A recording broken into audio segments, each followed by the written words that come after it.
here we are on the inside of the house finally. I want to point out a couple of things on these big balloon frame gable walls. NC code requires that every 10 feet a wall we have to have blocking or purlings. And what Chris has done here is he's done it with double plates. So they framed a 10-foot wall and then they framed another wall above it. As we move over this way, you're going to see some other things. The framing punch has already been done on this house. If you look up here, you'll see that the truss screws are intact and they're installed correctly. You get over here and you can see a wall return that we put in because, as Chris alluded to earlier, downstairs is where the HVAC system is.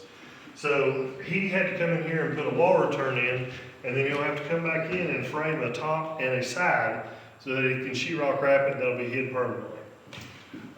As we're moving on over here, you're going to see a balloon frame wall again. Standard, we put these in all of our view walls. These are LVLs. They're ripped down 5.5 inches, just like the 2x6 wall, and they span from the bottom plate all the way to the top. That way we don't have any deflection in this wall. If you push on it or if the door gets slammed really hard, it doesn't shake. As we walk over here, you're going to see the fireplace. Now our standard is an 8-inch fireplace in Franklin. Some other offices may be different. But what this allows us to do, the mason can come in here and put a concrete block, and then he can put his hearthstones right on top of it. So we do very minimal raising on this part. We've done so many of these, almost every house in Franklin gets a fireplace, so we know exactly what the height has to be for the finished hearth. What we want to talk about now is the truss installation. So each set of trusses, each house is going to have something that looks very similar to this. It's going to have a big diagram of where each truss goes, and then it's going to call out the specifics for each truss. Now these vaults are pretty common. Up at the very top, we've got piggyback trusses, and there's 4 horizontal bracing that goes all the way through that connects those. Those are per the truss manufacturer's specifications. Over here, if you can look and see, we have a block going in between each truss at the plywood seam. That's going back to what Chris was talking about earlier with the high wind zone requirements. So once this gets at 140 mile an hour wind zone requirements, you have to have that block in on the roof as well in between each truss at each break of plywood.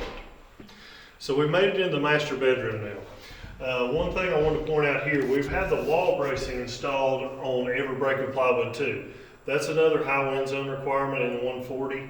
It's actually 130, 150 as well, but I wanted to point that out. We've got our diagonal bracing in the trusses that comes standard with all of our America's Home Place houses in Franklin. As you can see up top, we call that a hog trough or a stiff back, one of the two. That is actually a truss specification. They have to have those on every gable end. I wanted to talk about one thing here too that you can see. There's some blue OSB up at the top of this. This is what we call a catwalk. In Franklin, we made the determination a long time ago that we run this from one gable end of the house all the way to the other. Now this is very difficult in this house, of course, because you have the big vault in the center of the house. So in these houses, when you don't have a drop ceiling in the kitchen, what we end up having to do is to put in 2 accesses. So we'll do our normal standard pull down stairs in the utility room on the other side of the house. But over here in the closet, you can't see it. You might be able to, where it's boxed up a little bit. That is actually a scuttle hole location as well. So either way, either end of the house you're on, people can access the attic. So we made it into the master shower now. These homeowners have elected to make a huge tile shower, and it's awesome in here. It is 5 feet by 7 feet.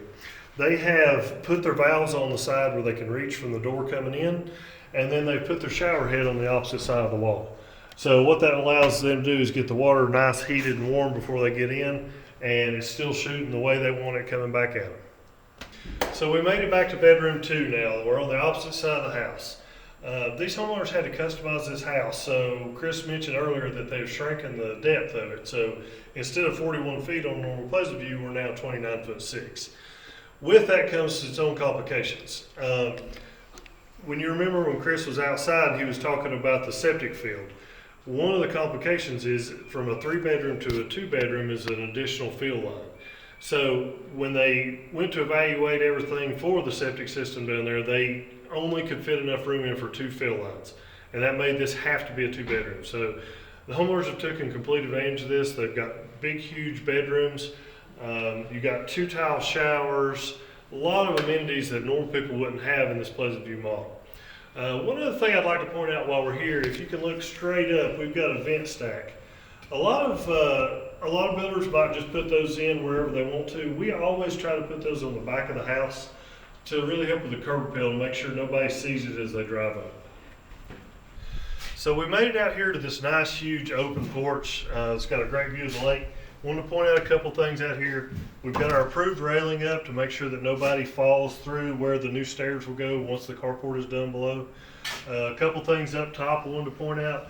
We've got our continual catwalk that comes all the way out through here, so if an ITC need to get out here for anything, or a homeowner after we're done, he can still access this port straight through the pull down stairs that's in the utility room. If you'll notice on this gable wall here, it doesn't go all the way up. So typically what we do in these truss ceilings is we'll blow insulation. This one will not be blown. Chris caught it early enough to where he decided that we'll just bat this side over here, so we don't have to worry about blown insulation continually coming out over this carport ceiling. So here we are back outside. We've made it through our inside and outside tour of this modified Pleasantview. We want you to come check us out. We built a really good house. Be glad to come do a side eval for you anytime. AHP Franklin, we rock. Check us out at americashomeplace.com and look up Franklin. Come see us.